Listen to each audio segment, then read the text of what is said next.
दोस्तों नमस्कार। स्वागत है आपका हमारे इस यूट्यूब मंच पर।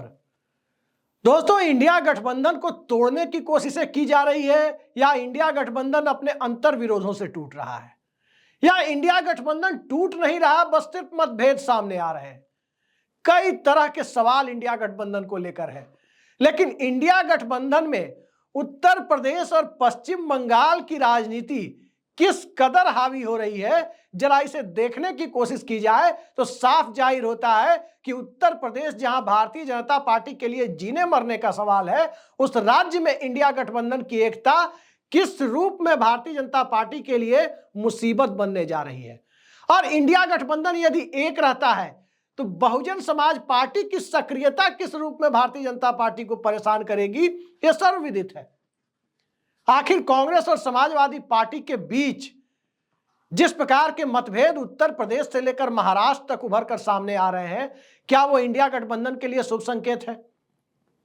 ममता बनर्जी की तरफ से इंडिया गठबंधन का नेतृत्व करने की इच्छा का इजहार किया जाना और फिर उसके बाद कांग्रेस की प्रवक्ता सुप्रिया सुलेह के द्वारा यह कहा जाना कि यदि कोई नेतृत्व करना चाहता है तो उसका स्वागत है, यह इंडिया गठबंधन को बचाने की कवायद है या कांग्रेस पार्टी ने अपनी रणनीति बदली है? दरअसल चर्चा का विषय मुद्दा यह नहीं है। मुद्दा यह है कि आखिर इंडिया गठबंधन के बड़े दलों के बीच जो मतभेद है, क्या इस मतभेद के पीछे बड़े नीति निर्धारण करने वाले लोग, उनका हाथ तो नहीं है? पर्दे के पीछे का कोई खेल तो नहीं है? दरअसल उत्तर प्रदेश, जिसे भारतीय जनता पार्टी की चुनावी संभावनाओं के लिए सत्ता में इन और आउट दोनों ही परिस्थितियों का निर्माण करने वाला राज्य माना जाता है, उस उत्तर प्रदेश को लेकर लोगों की चिंताएं ज्यादा है। पश्चिम बंगाल में सभी जानते हैं कि चाहे ममता बनर्जी गठबंधन में रहे या न रहे, इंडिया गठबंधन के साथ हो या इंडिया गठबंधन के अलग हो, वो भारतीय जनता पार्टी के साथ नहीं जा सकती। लेकिन उत्तर प्रदेश की राजनीति जो एक बेहद नाजुक संतुलन पर टिकी हुई है, और वो नाजुक संतुलन महज कुछ प्रतिशत वोटों से सीधे सीधे भारतीय जनता पार्टी के पक्ष में चला जाता है या भारतीय जनता पार्टी के विरोध में चला जाता है, तो उस नाजुक संतुलन को बनाए रखने के लिए इंडिया गठबंधन को तोड़ने की कवायद क्या कहीं और से तो नहीं चल रही? गठबंधन बनाने और तोड़ने में जांच एजेंसियों की भूमिका की अक्सर चर्चा होती है। समाजवादी पार्टी और कांग्रेस के बीच के गठबंधन को लेकर जिस प्रकार से पीडीए ने तमाम राजनीतिक समीकरणों और संभावनाओं को धत्ता बताते हुए लोकसभा चुनाव में भारतीय जनता पार्टी का चुनावी रथ रोक दिया यूपी में, उसके बाद अब ये पीडीए नए स्वरूप में विधानसभा चुनाव को भी प्रभावित करेगा। कई सारे सवाल इस पीडीए को लेकर खड़े हैं, और पीडीए को लेकर जब सवालों का सिलसिला खड़ा है, अबू आजमी ने जिस प्रकार से इंडिया गठबंधन से अलग होने की बात कही है महाराष्ट्र में, दरअसल ये उत्तर प्रदेश की राजनीति इसका असली निशाना है। महाराष्ट्र में तो इतना प्रचंड बहुमत है महायुति के पास, यानी एनडीए के पास, कि अबू आजमी साथ रहे अलग रहे कोई फर्क नहीं पड़ता।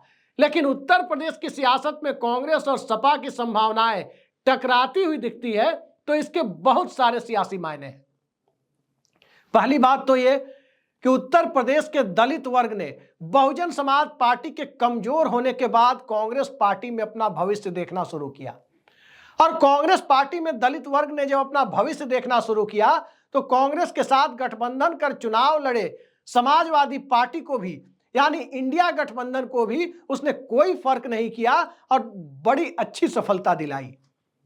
जबकि याद कीजिए, बसपा और सपा का गठबंधन 2019 के चुनाव में हुआ था और वो अपेक्षित सफलता नहीं ला पाया था। लेकिन बसपा के वोटरों का एक ठीक ठाक हिस्सा कांग्रेस या कांग्रेस के गठबंधन की तरफ क्या मुड़ा, मल्लिकार्जुन खड़गे का चेहरा प्रतीक के तौर पर ही सही, दलित समुदाय के एक तबके के बीच संविधान बचाओ के नारे के प्रभावी होने के रूप में किस कदर घुसा, इसका नतीजा लोकसभा चुनाव में सामने आया। तो समाजवादी पार्टी के लिए कांग्रेस पार्टी का महत्व अब प्रतीकात्मक नहीं बल्कि उससे कहीं ज्यादा है। वहीं कांग्रेस पार्टी के लिए कहें तो समाजवादी पार्टी का महत्व दिल्ली में यदि वैकल्पिक सरकार बनाने की कोशिशें कांग्रेस को करनी है तो बहुत ज्यादा है। लेकिन दिल्ली में यदि कांग्रेस पार्टी का एजेंडा यह हो कि 5 साल विपक्ष में ही रहना है, तो समाजवादी पार्टी का फिर उसके लिए कोई महत्व नहीं रह जाता। और यहीं पर जाकर के पूरी राजनीति कांग्रेस पार्टी की और इंडिया अलायंस की इस पार या उस पार जाती हुई दिखती है। मामला चाहे संभल का हो, मामला चाहे उत्तर प्रदेश में सामाजिक आधार के विस्तार का हो या सामाजिक आधार की टकराहट का हो, कांग्रेस पार्टी और समाजवादी पार्टी के बीच सामंजस्य की कमी में कांग्रेस पार्टी की भूमिका ज्यादा बड़ी नजर आ रही है। आप बिहार में देखें, पूरा बिहार जानता है कि नीतीश कुमार के लौकुश समीकरण में डेंट लगाने की कोशिश बीजेपी कर रही है, अति पिछड़ा जनाधार में डेंट लगाने की कोशिश बीजेपी कर रही है। लेकिन नीतीश कुमार और बीजेपी के बीच एक चल सकने योग्य अलायंस कम से कम उस वक्त तक तो कायम ही है जब तक कि इस वीडियो को हम रिकॉर्ड कर रहे हैं। भविष्य का भले ही किसी को पता ना हो, लेकिन उत्तर प्रदेश में जो परिस्थितियां बनी हुई है, उन परिस्थितियों में सत्ता मिली नहीं, सरकार में आए नहीं, लेकिन टकराहट जनाधार को लेकर शुरू हो गई। कई सारे सवाल हैं। अल्पसंख्यक मतदाताओं को लेकर एक सवाल, दलित मतदाताओं को लेकर एक सवाल, और भारतीय जनता पार्टी के साथ मजबूरी में खड़े ब्राह्मण तबके के बीच जो कसमसाहट दिख रही है, उस कसमसाहट को अपने पक्ष में भुना ले जाने की कांग्रेस के खेमे की जो मानसिकता है, उसको लेकर एक सवाल। और इन तीनों सवालों के बीच में संभल वाली घटना भी आ गई। और जब यह घटना सामने आ गई, उसके बाद की परिस्थितियों को देखें तो कांग्रेस पार्टी और समाजवादी पार्टी जनाधार को लेकर एक दूसरे के साथ बिल्कुल टकराने की मुद्रा में कम से कम स्थानीय यूनिट तो दिख ही रही है, भले ही वो अर्थहीन हो, भले ही उसका कोई मतलब नहीं हो। आज की तारीख में सबसे बड़ी सच्चाई यही है कि समाजवादी पार्टी उत्तर प्रदेश में मुख्य विपक्षी दल है, और समाजवादी पार्टी के बिना उत्तर प्रदेश में भारतीय जनता पार्टी को चुनौती देने की कोई भी कल्पना एक कोरी कल्पना है, उसका कोई राजनीतिक अर्थ नहीं निकलता है। तो समाजवादी पार्टी के चेहरे पर ही कांग्रेस पार्टी हो, यहां तक कि कोई और पार्टी जो इंडिया अलायंस का हिस्सा होकर मोदी योगी की जोड़ी को टक्कर देना चाहती है, तो वो समाजवादी पार्टी के नेतृत्व में ही संभव है। महाराष्ट्र में यदि ऐसी कोई कवायद हो तो ये शरद पवार या उद्धव ठाकरे के नेतृत्व में ही संभव है। बिहार में ऐसी कोई कवायद हो तो लालू यादव या तेजस्वी यादव या नीतीश कुमार के नेतृत्व में ही संभव है। पश्चिम बंगाल में ममता बनर्जी के नेतृत्व में ही संभव है। तो इस सामाजिक सच्चाई को, जमीनी हकीकतों को दरकिनार करके इंडिया गठबंधन के अंदर यदि कोई राजनीति की जा रही है, उस राजनीति का कोई मतलब नहीं है। खासकर तब जब उत्तर प्रदेश की हम बात कर रहे हैं कि उत्तर प्रदेश की राजनीति ही इंडिया गठबंधन को निर्धारित करने जा रही है, तो उत्तर प्रदेश के अंदर Bharatiya Janata party catch 22 situation में है। बीजेपी की स्थिति बहुत अजीबोगरीब परिस्थिति में फंसी दिखाई दे रही है, क्योंकि अब जो परिस्थिति बीजेपी की फंसी हुई है उसके पीछे कई कारण हैं। पहला कारण यह कि जो माहौल 2014 से लेकर काफी हद तक 2022 में था, यानी कि जनाधार टूटने के बावजूद 2022 में कुछ हद तक जो स्थिति थी, 2024 आते आते सामाजिक समीकरणों का वो चुनावी हिंदुत्व वाला गुलदस्ता भर भरा कर गिर रहा है, काफी हद तक गिर चुका है। नरेंद्र मोदी के चेहरे में भी अब वो ताब नहीं रही कि वो गैर यादव पिछड़े वोटों को एक तरफा गोलबंद कर सके। योगी आदित्यनाथ के चेहरे में भी अब वो तेज नहीं रहा कि चुनावी हिंदुत्व को वो अपने चेहरे पर जातीय समीकरणों के खांचे से बाहर निकालकर भारतीय जनता पार्टी के पक्ष में फिट कर सके। तो इस परिस्थिति में अखिलेश यादव का चेहरा, जो पहले एक जाति विशेष में सिमटा दिया गया था, कांग्रेस पार्टी जिसके पास कोई जाति विशेष का भी चेहरा नहीं था, और बहुजन समाज पार्टी जो दलित राजनीति का पर्याय बन चुकी थी उत्तर प्रदेश में, उसके वोटरों के बीच निराशा, कभी उसे लाभार्थी चेतना तो कभी उसे संविधान बचाओ, इन दोनों के बीच में झूलते रहने की परिस्थिति से बाहर निकालकर जब आइडेंटिटी पॉलिटिक्स की तरफ ले जा रही है, तो स्वाभाविक है कि कांग्रेस पार्टी से सबसे ज्यादा डर भारतीय जनता पार्टी को उत्तर प्रदेश में है। जितना डर समाजवादी पार्टी से नहीं है, उससे कहीं ज्यादा डर कांग्रेस पार्टी से है। और इस डर का कारण कांग्रेस का जनाधार नहीं है, कोई बहुत बड़ा जनाधार कांग्रेस का नहीं है, लेकिन कांग्रेस पार्टी के अंदर यह क्षमता है कि अगर वो अपनी पार्टी के अंदर से दलित डिप्टी सीएम, दलित उप मुख्यमंत्री का चेहरा रखकर अखिलेश यादव के साथ गठबंधन कर चुनाव लड़ जाए, तो भारतीय जनता पार्टी 50-60 सीटों तक सिमट सकती है। यह पीडीए जो लोकसभा चुनाव में जितना नहीं दिखा, उससे ज्यादा बड़े रूप में उत्तर प्रदेश में दिख सकता है। लेकिन सवाल यही है कि एन मौके पर, जिसको क्रिकेट की भाषा में कहते हैं प्ले डाउन हो जाना, स्टंप के बाहर जा रही गेंद को अपने बल्ले से खींचकर खुद ही स्टंप में मार लेना, विकेट में मार लेना, यही कांग्रेस पार्टी और यही इंडिया अलायंस उत्तर प्रदेश में करते हुए दिखाई दे रहे हैं। मुद्दा संभल का है, मुद्दा उत्तर प्रदेश में विपक्ष की सक्रियता का है, मुद्दा दिल्ली में वैकल्पिक सरकार का खाका खींचने का है। लेकिन इन सब से इतर जाकर इंडिया गठबंधन के दल आपस में टकराने की स्थिति में दिख रहे हैं। अब बीजेपी कैच 22 सिचुएशन में क्यों है? वो दरअसल इसलिए है कि इतना ज्यादा पीडीए यहां तक कि वकालत खाने के चुनाव तक पीडीए पहुंच गया। तो कहने का मतलब यह है कि जमीन पर इतना नीचे तक पीडीए उतर चुका है कि इस परिस्थिति में अखिलेश यादव को कमजोर करने के लिए, उनकी मुहिम को कमजोर करने के लिए यदि बहुजन समाज पार्टी पूरी सक्रियता के साथ भी उतर जाए तो उसका दूसरा खतरा यह है कि भारतीय जनता पार्टी कहीं तीसरे नंबर पर ना चली जाए। याद रखिए, उत्तर प्रदेश की राजनीति में भारतीय जनता पार्टी के लिए विधानसभा चुनाव में नंबर 2 की जगह नहीं बचती है। उत्तर प्रदेश की राजनीति में भारतीय जनता पार्टी के लिए या तो नंबर 1 की जगह पहुंचती है या सीधे नंबर 3 की जगह बनती है। नंबर 2 की जगह उत्तर प्रदेश में बीजेपी के लिए बनी ही नहीं है।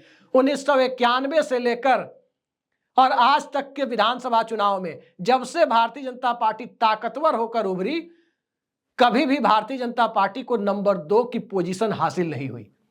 ना तो 91 में हासिल हुई, ना तो 96 में हासिल हुई, ना तो भारतीय जनता पार्टी को 2002 में नंबर 2 की पोजीशन हासिल हुई। नंबर 2 की पोजीशन यूपी की राजनीति में बीजेपी के लिए नहीं बनी है। 1 या 1 के बाद सीधे 3। 1 की पोजीशन तब जब चुनावी हिंदुत्व पूरी तरह से मजबूती के साथ सामने दिखाई दे, और नंबर 3 की पोजीशन तब जब जातीय समीकरणों की राजनीति उत्तर प्रदेश में हावी दिखाई दे। यही उत्तर प्रदेश के विधानसभा चुनाव की हकीकत है। तो बसपा की सक्रियता भी भारतीय जनता पार्टी की संभावनाओं को खराब कर सकती है। बसपा सक्रिय नहीं होती है, बसपा निष्क्रियता के साथ चुनाव लड़ती है, तो दलित वोटरों का हिस्सा कांग्रेस के नाम पर कांग्रेस सपा गठबंधन के साथ जाकर हालात को और खराब कर सकता है। ये सारी संभावनाएं भारतीय जनता पार्टी को आज की तारीख में महाराष्ट्र जीतने के बावजूद, येन केन प्रकारेण जीतने के बावजूद डरा रही है। और इस डर के पीछे बड़ा खेल क्या है? बड़ा खेल यही है कि अब उत्तर प्रदेश में यादव बनाम नॉन यादव की लड़ाई नहीं रही। राजनीतिक लड़ाई लोकसभा चुनाव में जो मिटती हुई दिखाई दी, वो उसके बाद और ज्यादा मिट रही है। और जैसे ही उत्तर प्रदेश की राजनीति समीकरणों पर आकर टिकती है, वैसे ही भारतीय जनता पार्टी का कोर वोटर, जिसे एक जमाने में तिरक, तराजू और तलवार कहा जाता था, उनमें से तराजू को तो छोड़ दीजिए, तिलक और तलवार अपने अपने समीकरणों को सीट के हिसाब से देखना प्रारंभ कर देते हैं। यही उत्तर प्रदेश की राजनीति का सबसे बड़ा सत्य है, और इसी सत्य से भारतीय जनता पार्टी अभी से घबरा रही है। तो उत्तर प्रदेश में जिस वक्त सामंजस्य बढ़ना चाहिए था, उस वक्त सपा और कांग्रेस आपस में मतभेद दिखा रहे हैं। जिस वक्त इंडिया गठबंधन को एकजुट होकर, जो लोकसभा में बहुमत के लिए उसके पास 27 सांसदों की संभवतः कमी है, उन 27 सांसदों की पूर्ति कर वैकल्पिक सरकार कैसे बनाई जाए, इसकी कोशिश करनी चाहिए थी। उस वक्त ममता बनर्जी की तरफ से एक अलग बयान, कांग्रेस पार्टी की तरफ से एक अलग कोशिश, समाजवादी पार्टी की तरफ से एक अलग कोशिश, ये सारी चीजें जो हो रही है, इसमें छोटे दलों का योगदान कम और गठबंधन को लीड कर रही कांग्रेस पार्टी का योगदान ज्यादा प्रतीत होता है। और ज्यादा इसलिए प्रतीत होता है क्योंकि कांग्रेस बनाम भाजपा की आप लड़ाई देखें, राज्य स्तर पर लड़ाई देखें, जहां भी कांग्रेस बनाम भाजपा के बीच सीधी लड़ाई हुई, ज्यादातर लोकसभा सीटें किसके जिम्मे आई? चाहे हिमाचल हो, उत्तराखंड हो, चाहे वो राज्य हरियाणा हो, राजस्थान हो, गुजरात हो, छत्तीसगढ़ हो, मध्य प्रदेश हो, कर्नाटक हो, जहां भी कांग्रेस बनाम भाजपा की सूरत बनती हुई दिखाई दी, वहां पर भारतीय जनता पार्टी क्यों भारी पड़ती हुई दिखाई दे रही? और जहां भी क्षेत्रीय दल कांग्रेस के साथ गठबंधन कर लड़ते हुए दिखाई दिए, दिल्ली और बिहार के उदाहरणों को छोड़ दे, बिहार भी छोड़ सकते हैं क्योंकि बिहार में बीजेपी अकेले नहीं है, दिल्ली के उदाहरण को छोड़ दे, तो जहां भी Bharatiya Janata party India alliance के क्षेत्रीय स्वरूप वाले चेहरे के सामने पड़ी, यानी कांग्रेस जहां बी टीम के रूप में थी, वहां भारतीय जनता पार्टी को ज्यादातर मौके पर मात खानी पड़ी लोकसभा चुनाव में। तो ये परिस्थितियां हैं जिन परिस्थितियों में एक तरफ कांग्रेस पार्टी के पास कहीं सीएलपी लीडर नहीं है, कहीं संगठन नहीं है, कहीं सांगठनिक ढांचा नहीं है, कहीं जिला अध्यक्षों की टीम नहीं है, और कहीं कांग्रेस पार्टी के पास दफ्तर के सिवा सिर्फ 70 साल से ऊपर के कार्यकर्ता ही पान दुकानों पर दिखने के लिए खड़े मिलते हो। उस कांग्रेस पार्टी को आज की तारीख में हिंदी भाषी भारत की सियासत में, बंगाल की सियासत में क्या बड़े भाई की भूमिका निभाने के लिए उतावलापन दिखाना चाहिए? और यदि यह हो रहा है तो क्या इसके पीछे कोई दूसरी राजनीति है? क्या इसके पीछे कांग्रेस पार्टी के शीर्ष नेतृत्व को बरगलाने वाली पूरी टीम कांग्रेस पार्टी में खड़ी है? बहुत साफ साफ कहें तो क्या कांग्रेस पार्टी में अब भी कोई फ्रेंड्स ऑफ बीजेपी नीतियों को निर्धारित करने की स्थिति में है? राहुल गांधी की साफगोई और नियत पर आप शक नहीं कर सकते। आज की राजनीति में अगर राजनीतिक विश्लेषण को थोड़ा सा व्यक्तिगत होकर देखा जाए तो इस बात से कोई इनकार नहीं कर सकता कि इस देश की ओवरऑल ग्रोथ के लिए, तरक्की के लिए जितने भी नेता बात करते हैं, सबसे ईमानदार पहल कर सकने वाला नेता कोई दिखाई देता है तो बिना लाग लपेट के कहा जा सकता है कि आज की तारीख में तो राहुल गांधी दिखाई देते हैं। सत्ता के में आने के बाद वो क्या करेंगे वो भविष्यवक्ता ना हम है ना आप है, कोई नहीं बता सकता। लेकिन राहुल गांधी के आसपास जो टीम है कांग्रेस में, कांग्रेस पार्टी के शीर्ष स्तर पर नेतृत्व की भूमिका को, नीतियों को निर्धारित करने के लिए जो पूरा का पूरा एजेंडा है और उस एजेंडे को तय करने वाली जो टीम है, क्या वो टीम सियासत की जमीनी हकीकत को नहीं समझ रही? क्या वो टीम महाराष्ट्र के और हरियाणा के चुनाव के बाद केंद्र में वैकल्पिक सरकार की जरूरत है, क्या इस बात से वो मुंह चुरा रही है? क्या उस टीम को यह लगता है कि यदि किसी क्षेत्रीय दल के नेता के नेतृत्व में केंद्र में वैकल्पिक सरकार बनाई गई तो इससे बीजेपी के बदले कांग्रेस का घाटा हो जाएगा? दरअसल यही वो सोच है जो इस देश में वैकल्पिक सरकार नहीं बनने दे रहा। यही वो सोच है कि सरकार का नेतृत्व कांग्रेस पार्टी ही करे, भले ही चाहे जो कुछ भी हो जाए। इसके चलते नरेंद्र मोदी की सरकार भले 5 साल तक चलती चली जाए, लेकिन नेतृत्व पर दावा कांग्रेस नहीं छोड़ेगी। यह मानसिकता दरअसल आज की तारीख में पूरे विपक्ष को, और पूरे विपक्ष को ही नहीं पूरे देश में संभावनाओं की राजनीति का बेड़ा गर्क कर रही है। राहुल गांधी को किसी पद में कोई मोह नहीं है, मल्लिकार्जुन खड़गे को कोई मोह नहीं है, लेकिन नेतृत्व हम ही करेंगे। किसी चरण सिंह, किसी चंद्रशेखर, किसी देवेगौड़ा, किसी गुजराल को एक स्टॉप गैप अरेंजमेंट के तहत मौका नहीं देंगे। ये कोशिश जो आज कांग्रेस पार्टी की है, ये आज की तारीख में जमीन पर जो दिख रहा है उसके राष्ट्रीय सोच को परिलक्षित करती है। आज कांग्रेस पार्टी के पास क्या है? लगभग 100 सांसद हैं लोकसभा में, लेकिन सरकार 100 से नहीं बनती, सरकार बनती है 272 से। इंडिया अलायंस के पास क्या है? 234 जीत कर आए हुए लोग हैं, और भारतीय जनता पार्टी के विरोध में खड़े तकरीबन 10 ऐसे सांसद हैं जो इंडिया गठबंधन के साथ जाना जिनकी मजबूरी है। तो उस परिस्थिति में उत्तर प्रदेश जैसे राज्य में जो हो रहा है, महाराष्ट्र में जो हो रहा है, कांग्रेस और सपा के झगड़े तक ही से सीमित रखकर देखना मुगालते में रहने जैसा है। ममता बनर्जी ने जो बयान दिया, उनकी चिंताएं वाजिब है। उनकी चिंताएं वाजिब इसलिए है कि इस देश में कांग्रेस को छोड़कर इंडिया गठबंधन में जितने भी दल हैं, उनमें से अधिकांश दलों की प्राथमिकता केंद्र में वैकल्पिक सरकार का गठन है। चाहे वो वैकल्पिक सरकार शरद पवार के नेतृत्व में बने, चाहे वो राहुल गांधी या खड़गे के नेतृत्व में बने, चाहे वो नीतीश कुमार, ममता बनर्जी या अखिलेश यादव के नेतृत्व में बने, चाहे वो चंद्रबाबू नायडू या उद्धव ठाकरे के नेतृत्व में बने, जिसके नेतृत्व में बने, गैर कांग्रेसी इंडिया अलायंस के दलों की प्राथमिकता यही है। लेकिन कांग्रेस पार्टी की प्राथमिकता सूची में ये एजेंडा नहीं है। बातें बड़ी बड़ी होगी। बातें क्या होंगी? बातें होंगी कि इस देश को मशीनी व्यवस्था से मुक्ति दिलानी है और कागज वाली प्रक्रिया को वापस लाना है। डब्बा वाली, बक्सा वाली प्रक्रिया को वापस लाना है, ताकि उसी से जनता अपने वोट का प्रयोग कर सके। तो क्या इस सिद्धांत में सड़क पर घूमने से हो जाएगा?